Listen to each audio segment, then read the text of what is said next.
So now we move to session 2 in Hall 2, Symposium on autoimmune hepatitis. And I'm grateful to invite on stage the chairpersons for this session, Dr. Atul Sachdev sir, Dr. Brij Sharma, Dr. Neha Nigam, and Dr. Sunil Taneja sir. Please join us on stage.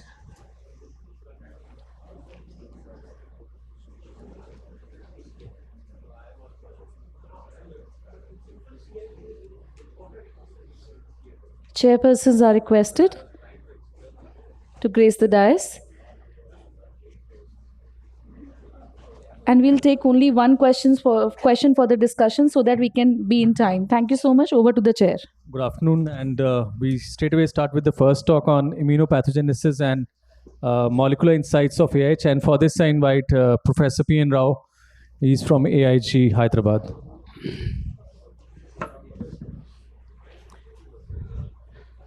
Thank you very much. The first disclaimer is that I am basically a clinical hepatologist, and the subject given to me is immunopathogenesis and the molecular insights into the autoimmune hepatitis. And I have to delve a lot for understanding this. I had a lot of questions rather than answers, but I was reassured, and then I'm comfortable because Professor Gideon Hirschfield is here, who is the doyen in autoimmune liver diseases from Birmingham.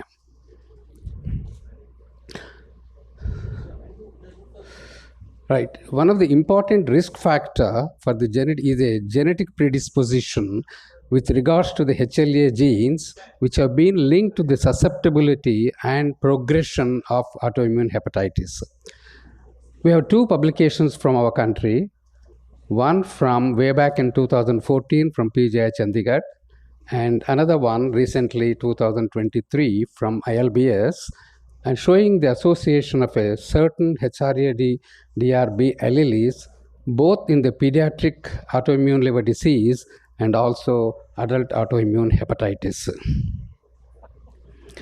The most important aspect of immunopathology of autoimmune hepatitis, for that matter, for any autoimmune diseases in the body, is the molecular mimicry. It simply means that identifying the self and then non-self.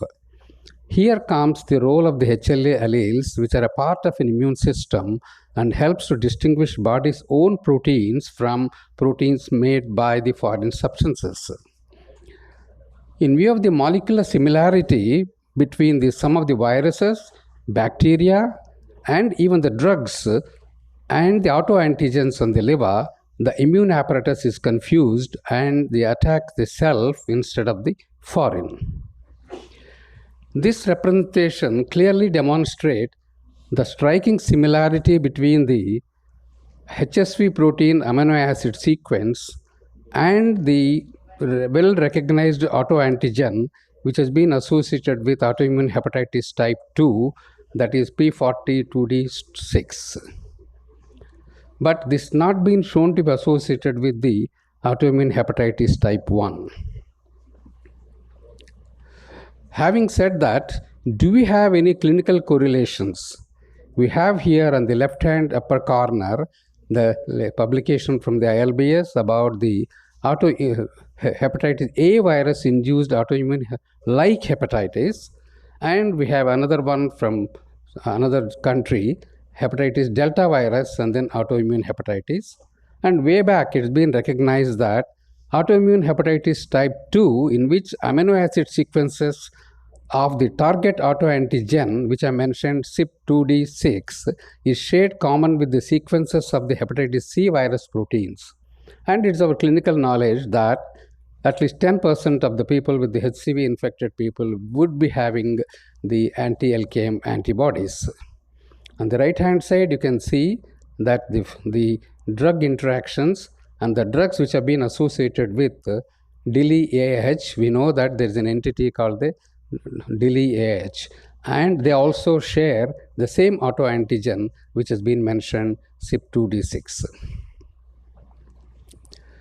And COVID has again come, and then when it came, it raised several questions.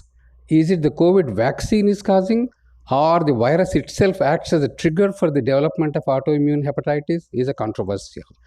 Then the new nomenclature has come that is called a VILI, vaccine-induced hepatitis. Whether we should use vaccine-induced hepatitis or whether we should use an autoimmune-like hepatitis is a debate. But however, by the gene expression profiling, it demonstrated that the mitochondrial metabolism and the oxidative stress-related pathways, which are usually associated with the DILI, are more, and the interferon response pathways, which are usually associated with the classical autoimmune hepatitis, are much less. And therefore, it appears that the multiplex analysis also revealed that the inflammation in virus, the vaccine-induced liver injury is dominated by CD8 effector cells, whereas in the conventional autoimmune hepatitis, it is the CD4 effector cells. And therefore, it appears that the vaccine is acting as a drug and it is causing a drug-induced injury rather than the classical autoimmune hepatitis. It's a fairly good illustration explaining the molecular pathogenesis. First, we have an autoantigen peptide which is presented to the APC, to the naive CD4 helper cells by the antigenic presenting cells. Subsequently, we have the pro-inflammatory cytokines IL-12, IL-4, and then IL-6, and then transforming growth factor B. Subsequently, under the influence of IL-12, we have a conversion to the Th1, and then the cytotoxic lymphocytes CTL are there, which again in turn release interferon alpha and the tumor necrosis factor. And on the other hand, the interferon alpha again, it stimulates the macrophages, which are again responsible for production of the interleukin 1. Let's now come to the Th2 arm. The other arm, which is responsible for maturation of the B cells, which are ultimately getting converted into plasma cells. And we know that the plasma cell infiltration is the key mechanism, key information when you do the histology in autoimmune hepatitis. And then the other arm, it is a Th17. So that Th1, Th2, and then Th17. These again produce the pro-inflammatory cytokines 17, 22, and again tumor necrosis factor. And one of the important things is a Tregs, and let's see what is the importance of the Tregs here. The important Tregs protective cells are the T regulatory cells, and these have been found to be defective in number and also function, and restoration of the Tregs has an important therapeutic potential. And this table clearly demonstrates the number of cytokines which are secreted by Th1, Th2, and Th17, which have again origin from the Tho cells. And the final effect of all what I have mentioned here is the damaging effect of the various pro-inflammatory cytokines, tumor necrosis factor, leading to addition of the natural killer cells to the autoantibody coated hepatocytes. Then this is about the immunopathogenesis, and we know that we have a gut-liver axis. We've been talking about it in NAFLD and alcoholic liver disease, about the leaky gut syndrome and the effect of the lipopolysaccharide and then causing the stellate cells and then other hepatocytes and then causing the hepatocytic injury. Do we have any evidence for this in the field which you are talking about, that is an autoimmune hepatitis? In this field, there's been a good publication from the Chinese, a stool sample of 119 patients and who are naive for autoimmune hepatitis. And in this, what they have seen is that there was a clear lower alpha diversity and altered overall microbial combination in autoimmune hepatitis patient. And significantly, abundance of a Veillonella was associated with higher transaminase levels, and so also increased lipopolysaccharide levels. Not only that, they have also postulated A combination of these bacteria, Veillonella, Lactobacillus, Bacillospira, and Clostridioides, abundance has a diagnostic value in individuals with autoimmune hepatitis with an area of a curve under 0.81. But some of these studies have to be replicated. But most of these patients have been on ursodeoxycholic acid. Further in the future, and therefore, there have been a putative applications of some of the ongoing efforts are shown here. Basically, the efforts are directed towards reviving the T regulatory cells and reduction of the plasma cell activity and reduction of the B cell survival and targeting the autoreactive CD4 cells. And that's what it is about. That is, these have got a therapeutic implication. And therefore, most of the treatments have been directed towards the B cell depleting therapy. As we know that the next Dr. Krishnadas is going to talk about the rituximab and other drugs, and these are the antibodies against the B cell activating factor. There's the BAFF. And also, there's a randomized trial which is going on currently, placebo-controlled, double-blind, dose-ranging study on anti-BAFF, that is B cell activating factor receptor antibodies in patients with a refractory and tolerant to standard treatments.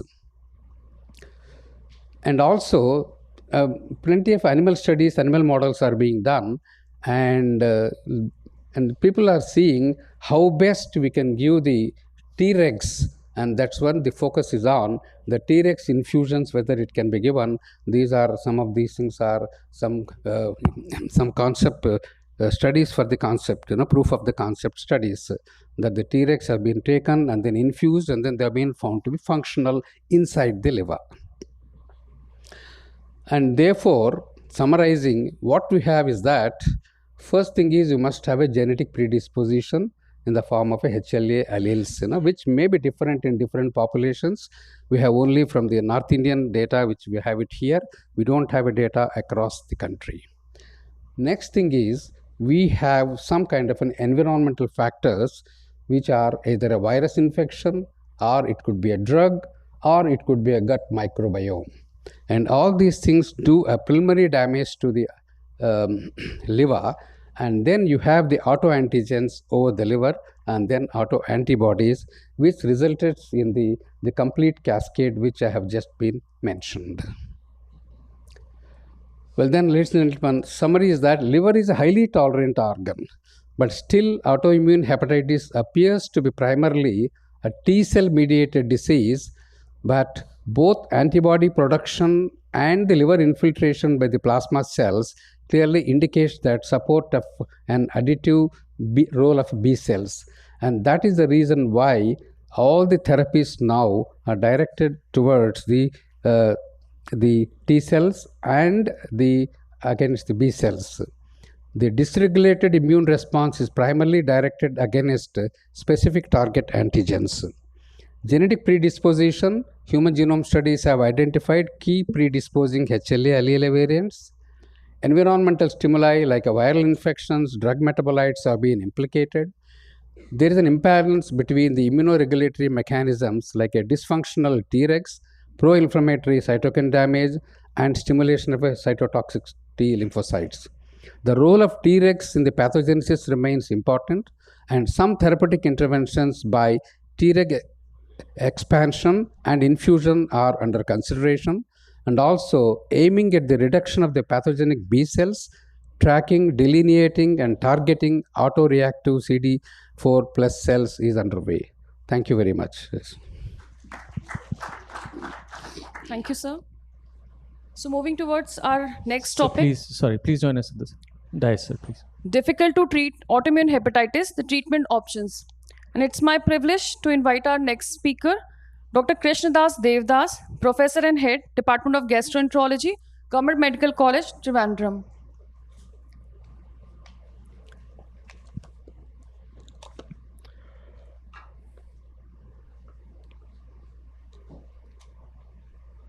Thank you, chairpersons. respected teachers and friends. At the outset, let me thank INASL, especially Dr. Duseja, Dr. Diman, and Sunil for having given me this opportunity. So my topic today is on difficult to treat AIH. Yeah. So this will be my timeline of the talk. So as you know, AIH is a highly heterogeneous disorder. It's a Vedic presentation, and a recent big meta-analysis of about 24 crore people have shown that the global incidence is 1.28 cases, and prevalence is about 15.65 cases per 100,000 inhabitants. So what is this difficult to treat AIH? If you fail to achieve a biochemical or histological remission on standard immunosuppression, if the patient exhibits treatment intolerance, insufficient response, or non-compliance, and there are unique populations where response may be suboptimal, like acute AIH, about which you heard yesterday from Dr. Salim, cirrhosis, overlap syndromes, and those with comorbidities like MASLD. In pregnancy, pediatric, and post-liver transplant recipients. I won't be going into the pediatric population, and nor I will be discussing about DI, drug-induced AIH, because there is a talk next. So if you look at the definitions, INASL is a bit different from the old IHG definitions, the BSG definitions, as well as the INASL definition, which is yet to come. I mean, it will be coming in the recent future. Regarding complete response, biochemical response, as well as insufficient response, INASL has given a time limit of 6 to 12 months, whereas all the other recommendations stick to 6 months. This probably is because an additional 20% will achieve complete biochemical response as 12 months as compared to 6 months. So if you look at the first line treatment, again, it is prednisolone and with azathioprine. And you have heard Dr. Hirschfield's talking about mycophenolate mofetil as the pros and cons of using MMF as the first line therapy. It hasn't found that the combination is associated with less side effects, and you should try to reduce the dose of steroids as fast as possible, depending on the response, by about 5 to 10 milligram every 1 to 2 weeks. So this is a study by Romy in Journal of Hepatology, which showed that as a first-line therapy, MMF scored over azathioprine, and not only in response, but also in reduced number of side effects and withdrawal of patients from the treatment. So what is this intolerance to response? What is this insufficient response, inadequate response, as mentioned by BSG?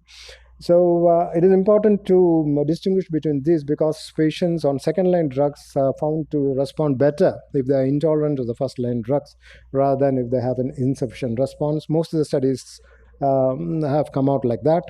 You always check for non-compliance. We'll come to that later.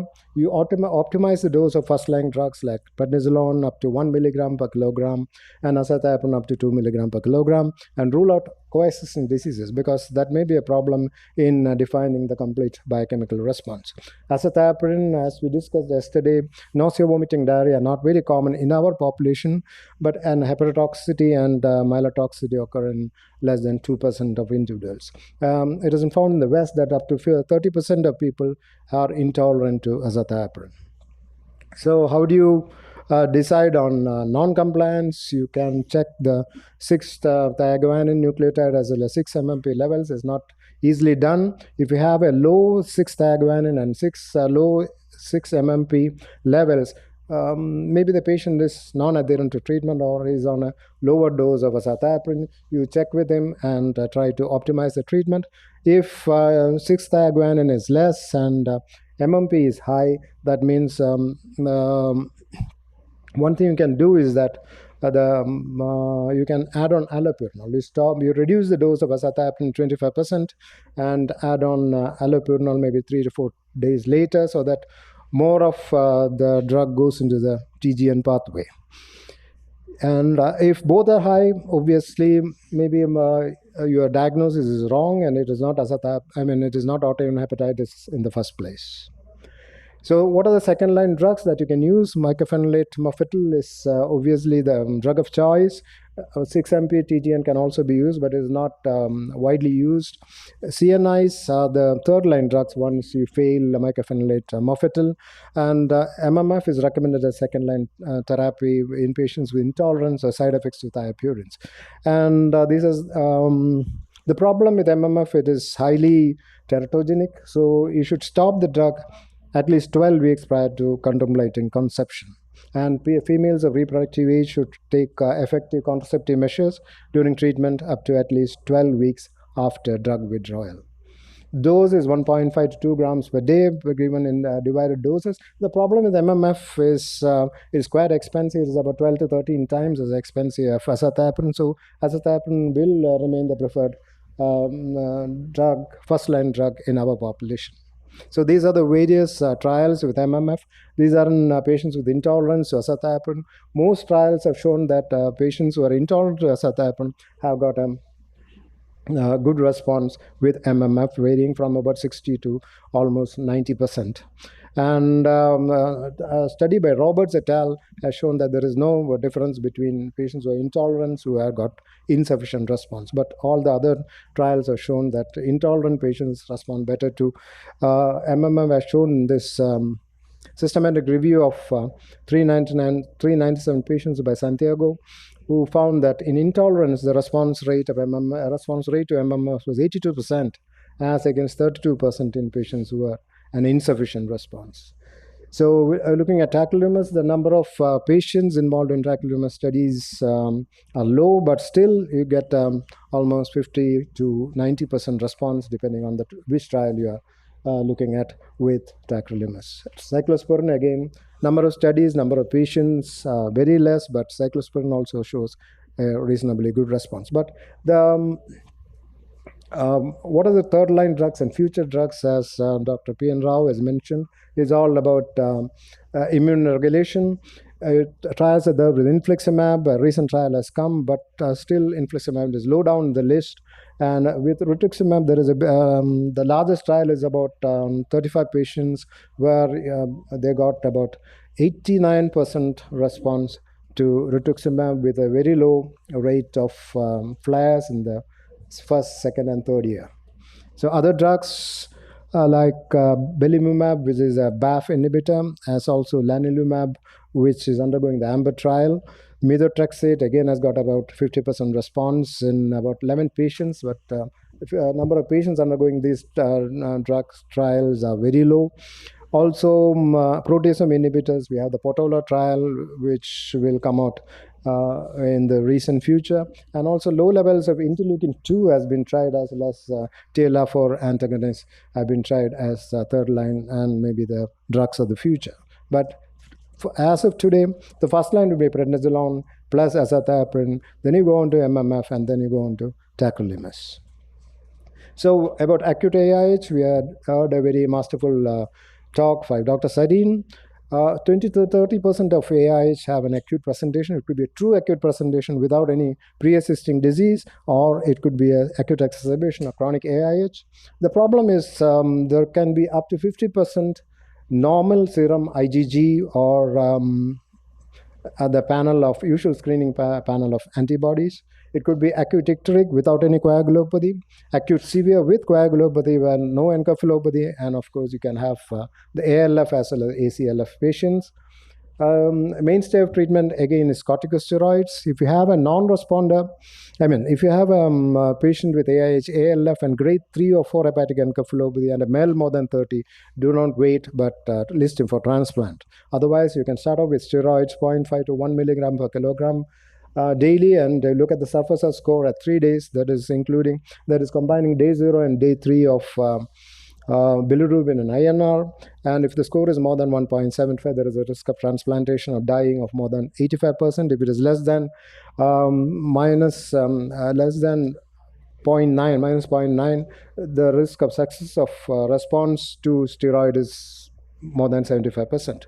Or you can combine the R score more than 6, MEL score more than 24 with the surface score more than minus 1.2 to identify non-response to steroids at day 3. This was published by Sharma et al. In Hepatology International. So non-responders at day 3 or 7 should be evaluated for liver transplantation. Rituximab, cyclosporin, and tacrolimus have been tried in a few patients, and these are the trials with steroids in acute severe AIH. The response varies from 8% in a small trial of 11 patients to up to 92%. So in acute severe AIH, steroids should definitely be tried. And the problem is infections. Infections go up as the duration of steroid increases, from about 6% at 7 days to more than 50% at 21 days. So therapeutic plasma exchange. So in India, this has taken off in a big way, and it is endorsed by the upcoming INASL practice guideline. The indications could be as a bridging therapy to transplant patients who are likely to have non-response to steroids, extrahepatic organ failures, advanced hepatic encephalopathy, or those admitted to the intensive care unit or require mechanical ventilation. So we will go to the conditions which are difficult to treat AIH. Pregnancy and postpartum, you get about 13% flare in pregnancy, especially if the patients stop the drug. And postpartum, the flare rate is much higher, about 41%. And the problem is getting the gynecologist, convincing the gynecologist that prednisolone as well as azathioprine is safe. You should continue both. And if you have a new patient, again, you should start with the regular treatment. So overlap syndromes, you have AIH PBC. Dr. Taneja has shown that AIH PBC is found in about 24% of patients with autoimmune liver disease, and use the Paris criteria. Now the Paris criteria has changed a bit in that you have to have interface hepatitis to diagnose autoimmune hepatitis. It could be that the features are concomitant of both AIH and PBC, or one of these will predominate. If one predominates, you treat that and look for response. So combination of standard immunosuppressive therapy with UDC about 13 to 15 milligram per kilogram per day can be used in patients with moderate or severe hepatitis. Again, Dr. Taneja has shown a complete response in 57% and a partial response in 41% of 66 patients that he studied. So a meta-analysis showed a trend towards better response, complete biochemical response, as well as transplant-free survival in patients who use combined therapy, that is immunosuppression plus UDCA versus UDCA alone. AIH PSC, one thing is that in pediatric population with AIH, all the patients you are supposed to look for AIH PSC overlap. And AIH PSC is not that good a disease as AIH alone or AIH PBC alone, because the endpoints of death from liver failure, liver transplantation more often seen in these patients than in the other groups. So cirrhosis, compensated cirrhosis, there is no difference in the primary treatment. Just have a watch on the adverse effects.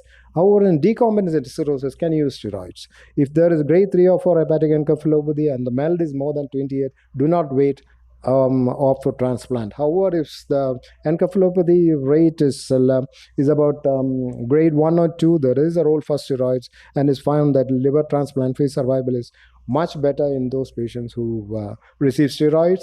And again, the infection rate is there, and you have to watch carefully for infection, but it is not a major factor. So there is a 60% transplant-free survival, and decline of MELD sodium of 11 after 4 weeks of treatment with steroids had a 100% negative predictive value for death or liver transplantation.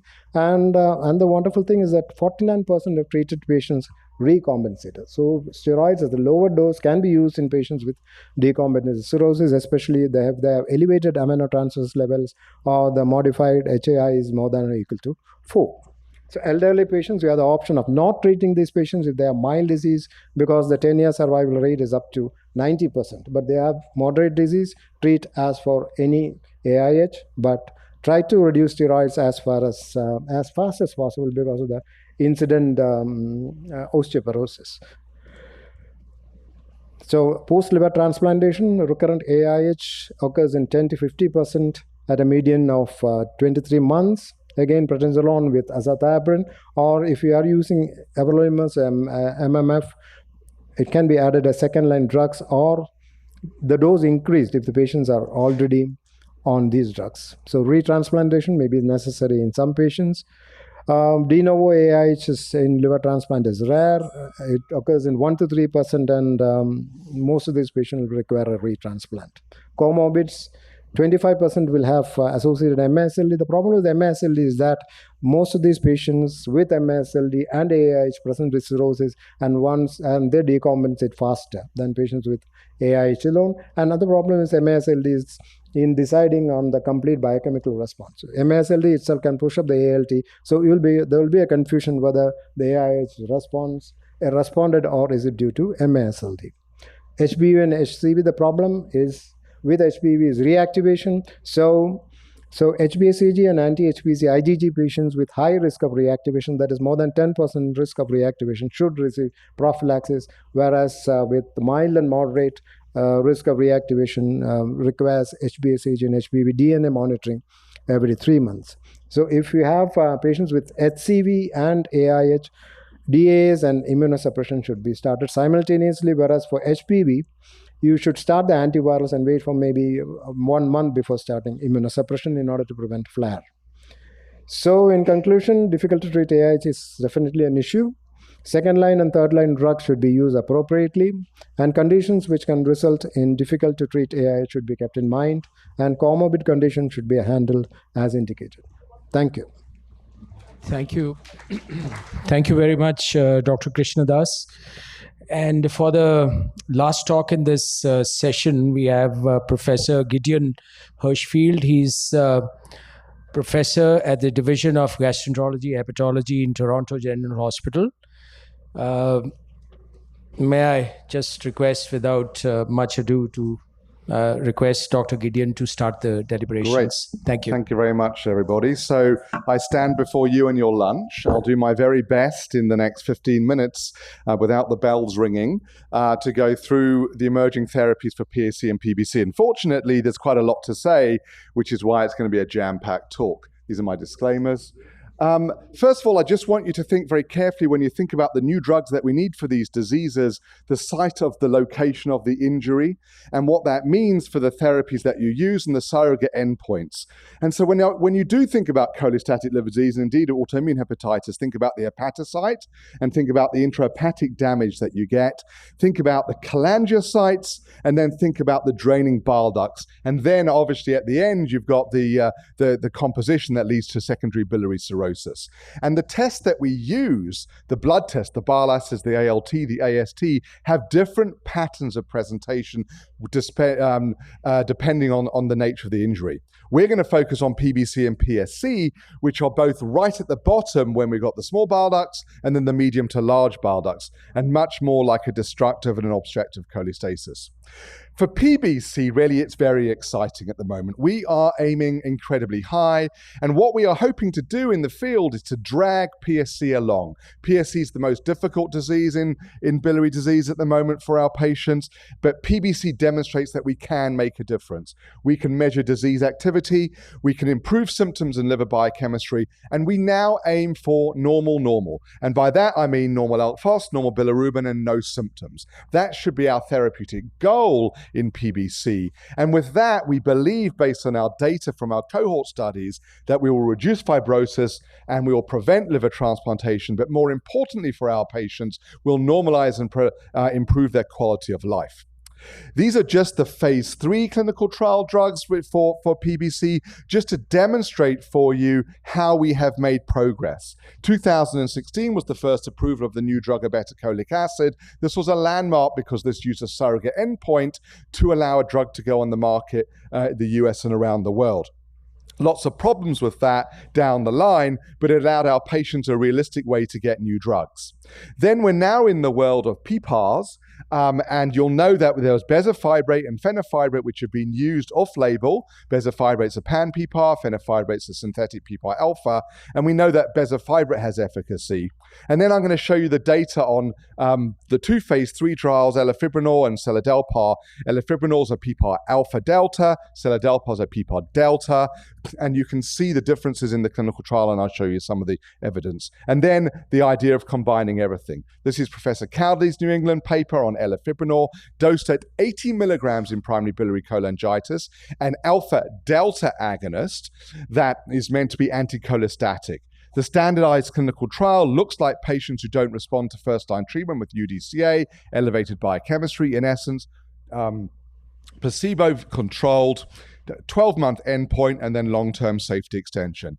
The take-home messages are that in this clinical trial called the ELATIVE study, 51% of patients had a biochemical primary endpoint versus the placebo response of 4%.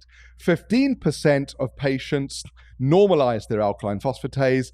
In the key determinant of pruritus, elafibranor at 80 milligrams did not improve pruritus in the key secondary endpoint, but there were other data to suggest pruritus did improve. So we have elafibranor.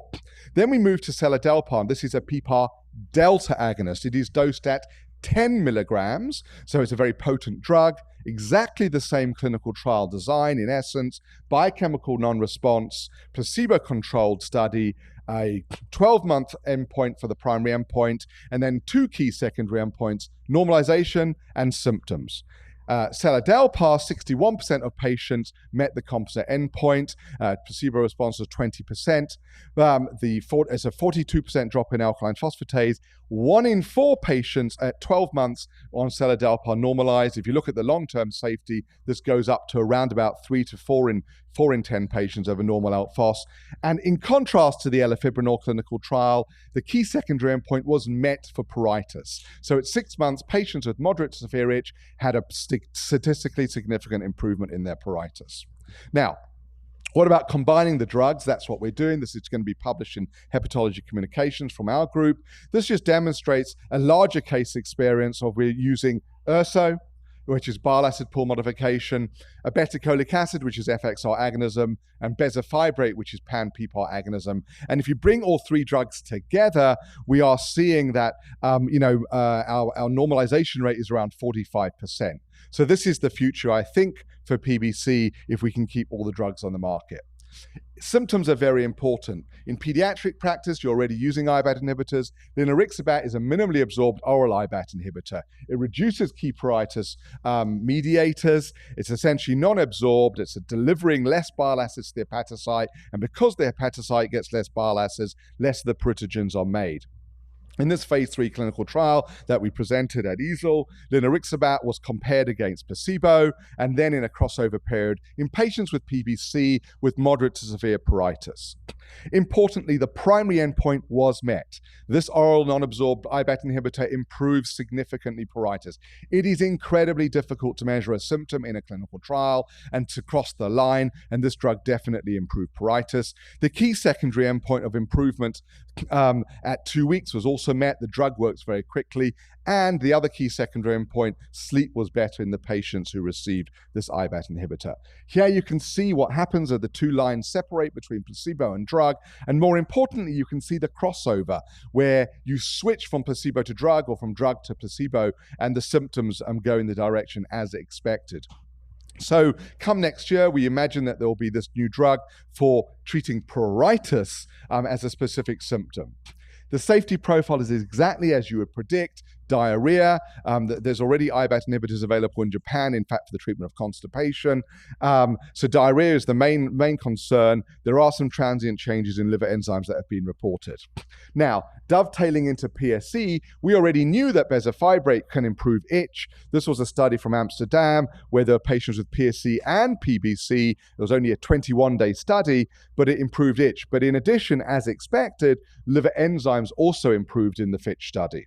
This leads into the Elmwood study that was recently published by Professor Levy in Journal of Hepatology. Again, now we're looking at elafibranor. And we're looking at the effects of elafibranor in primary sclerosing cholangitis, the greatest unmet need, I would say, in hepatology, at least from the autoimmune world. They looked at 80 milligram dose and they looked at 120 milligram dose. That is important. What they saw was safety, no new emergent side effects. They saw biochemical improvement, which is what you would expect from anyone who's used PPARs in clinical practice. In fact, we're already using bezafibrate in ischemic cholangitis. We use it post-transplant. Interestingly, the 80 milligram dose of elafibranor did not improve pruritus, exactly like the phase 3 PBC study, but at 120 milligrams, a higher dose, they did get a pruritus signal for PSC. So in fact, the results are very similar for biochemistry and very similar for pruritus. What about everything else that we're trying to do for PSC? I'll start with the drugs where we don't know whether we've had success, and I'll end with the drug where we hope there'll be a new drug in Europe for treating PSC at least. This was a clinical trial that we did of an alpha V beta 6, alpha V beta 1 inhibitor, an integrin inhibitor, an oral integrin inhibitor designed to have non-systemic effects. It's a dose-finding phase 2 clinical trial looking at safety and looking at exploratory efficacy. There were some exploratory efficacy signals in the ELF score, improvements in ELF versus placebo. A difficult study to conduct because trying to work out whether what you're measuring is improvement or just delta against placebo. Why this is also an interesting study is that for the first time, we try to include MRI parameters. We try to get something beyond either symptoms, biochemistry, which is very difficult in PSC, but we started to look at MRI parameters in a subgroup of patients who had Gedexate-enhanced MRI. And I think that's really the key point of the study, that we need to expand the endpoints that we use in clinical trials of PSC, because there were early signals that the MRI findings were improving with the drug. The SPRING trial is an anti-CCL24. So this chemokine regulates biliary inflammation and fibrosis. CM101 is an intravenous drug that was studied in this phase 2 clinical trial, again around safety and around early signs of efficacy and dose finding. This was a global study. It's been reported at AASLD. And this demonstrated also intriguing improvements in liver stiffness in FibroScan in patients receiving CM101, particularly more marked in the patients with more advanced fibrosis. And so we hope that there'll be an opportunity for patients to enter longer-term studies of CM101. The exciting news was from INASL, from Professor Trauner, who spent many decades working on noreucolic acid. And this was the report of a phase 3 96-week clinical trial of noreucolic acid in primary sclerosing cholangitis. This is not ursodeoxycholic acid. This drug essentially is a colohepatic shunted drug. It's driving bicarbonate into the biliary tree. That is meant to protect the biliary tree. In essence, these patients have got PSC with a high alkaline phosphatase. They're randomized to placebo or drug, and the endpoint is both a biochemical endpoint plus no worsening of liver histology. The study, therefore, has a standardized kind of baseline. You can see that most patients are on UDCA in keeping with European practice. This was only conducted in Europe. Alkaline phosphatase around 300, FibroScan, some imbalance between the placebo and the norurso. Remarkably, the study took a long time to conduct, and the sponsor and the first author deserve a lot of credit for driving this all the way home. Norursodeoxycholic acid versus placebo, there was a 15% response in ALK phos less than 1.5 and no worsening versus 4% in placebo, and therefore it was superior to placebo. It's going to be really interesting to try and understand what this means in the context of UDCA, because when you look at the subgroup, if you're on UDCA, all the treatment effect is much lower. The only 12% of patients meet the primary endpoint in the norurso, versus if you're not on placebo, you can see, if you're not on urso, you can see the difference.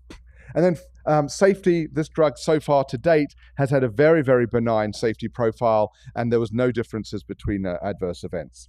And finally, as a teaser, we don't know how to use vancomycin in PSC. We do know that vancomycin is a very good treatment for PSC IBD, and the IBD goes into remission. This clinical trial in JCC from Qureshi et al. Just looked at oral vancomycin in patients with PSC IBD and looked at some intriguing sort of biomarkers. It demonstrated that the IBD that was active, the fecal calprotectin, went down with vancomycin, the partial Mayo score went down with vancomycin, and the endoscopic score. The alkaline phosphatase dropped in these PSC IBD patients, and so did the other liver enzymes. So to bring the session to an end, there's a lot going on in PBC and PSC, and I'd summarize by saying there is, a lot of optimism and excitement in PBC, and there's a lot more optimism and enthusiasm in PSC. And so I'd like to thank you for listening to me before lunch and for inviting me to speak to you today. Thank you.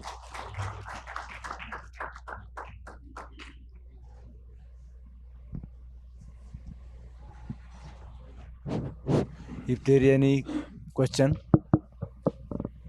Gideon, can these drugs be used in pruritus because of hepatitis or cirrhosis? Which drugs? All the drugs, all the antipruritic drugs. So the answer is yes. I mean, there's generally a good safety profile in cirrhosis. I think generally we're quite cautious in child group B and C. If you're doing disease modification, there's no role for these drugs in PBC. It's too late. I think it's going to be very exciting around the IBAT inhibitors. There are clinical trials of IBAT inhibitors in PBC and in PSC. And so I think in the coming couple of years, we're going to see, drugs that are really targeting the itch and drugs that may be disease modifying. So a lot to learn. Noreucolic acid, there were patients with cirrhosis as well. Thank you. And Dr. Rao, you talked about COVID vaccine. Yeah, that's right. Has anybody seen the effect of other vaccines which are taking regularly in the pediatric age group in the HLA haplotypes which are predisposed to this disease, AIH? Other vaccines, I do not know any sir. Because COVID. In the West, vaccines are very controversial. COVID vaccines were very interesting. I don't actually think that they demonstrate anything we didn't know, that the disease is a mixture of environment and genes, and autoimmune hepatitis is really a mishmash of lots of different things. I always remember there was this young kid that I looked after post-transplant, and his mum would swear blind that, he would get the flu vaccine and then his platelet count would drop. And the first year he did that, I said, look, you've had a transplant, you should still have your flu vaccine. So he did it. And the second year he had exactly the same thing. Okay. So I think any environmental stimulus, regardless of whether it's COVID or a COVID vaccine, can trigger unusual immune responses, which makes sense because we're all living in this dynamism all the time. So I don't think it's about specific. The MMR vaccine and the other vaccines given. Yeah, that's my point. My guy responded to, it was the flu vaccine that he responded to. So I think at very rare levels, people have responses. In some patients do get these side effects.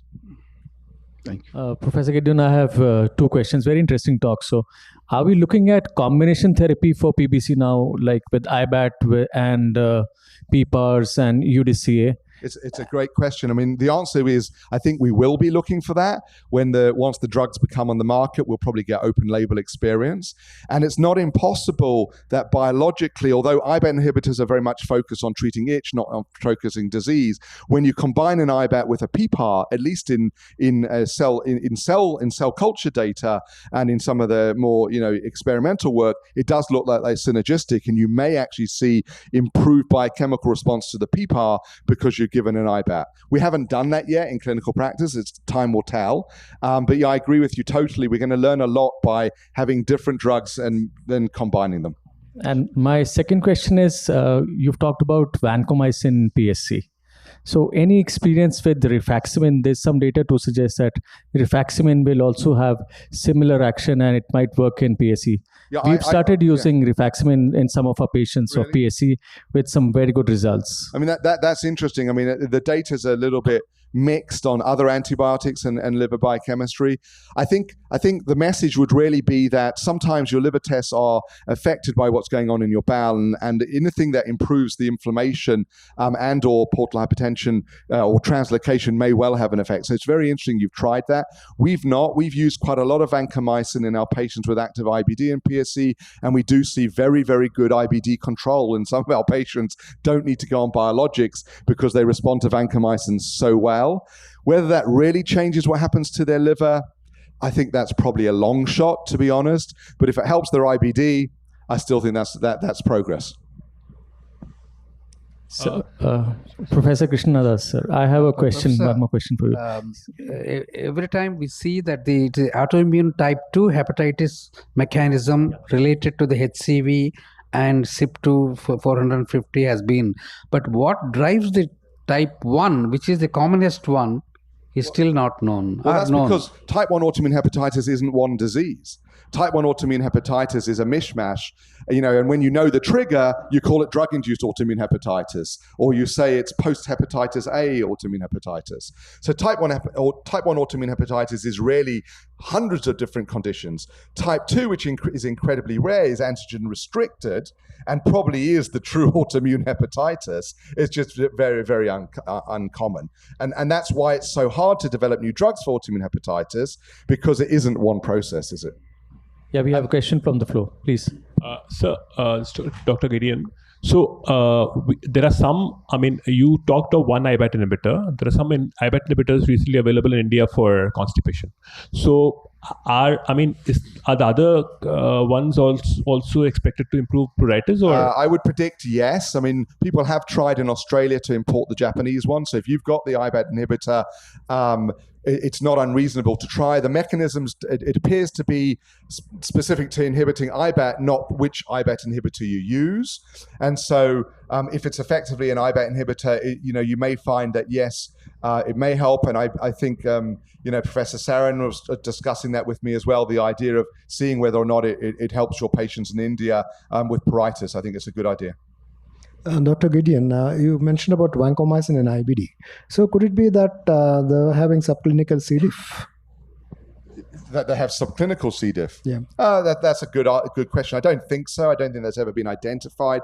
At least the microbiome studies have not identified C. diff because there's been a lot of microbiome data on the vancomycin.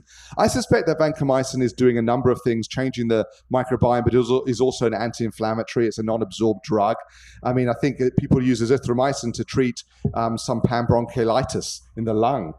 So I think just because it's an antibiotic doesn't mean you should presume that the mechanism of action is through the microbiome. It's one mechanism, but I wouldn't presume that.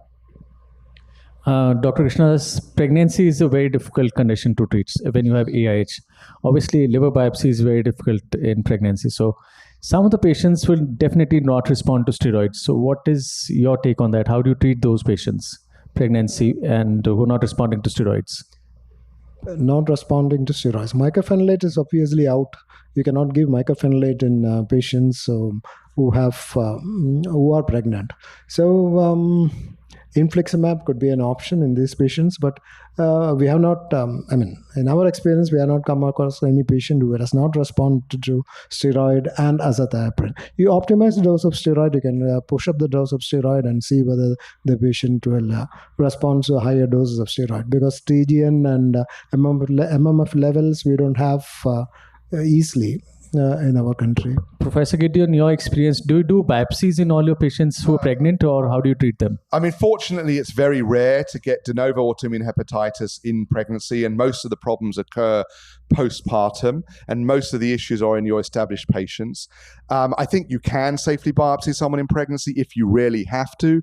I agree it's incredibly uncommon to need to, and if ideally you do it, either very early or once they're into the third trimester. In my experience, to my colleague, generally prednisone and azathioprine will get you where you need, and you can just about get through the pregnancy, deliver the patient, and move on. But I would say that de novo AIH is actually very uncommon during pregnancy. Most of the challenges that we see are postpartum when they flare, and then you can see increase in disease activity.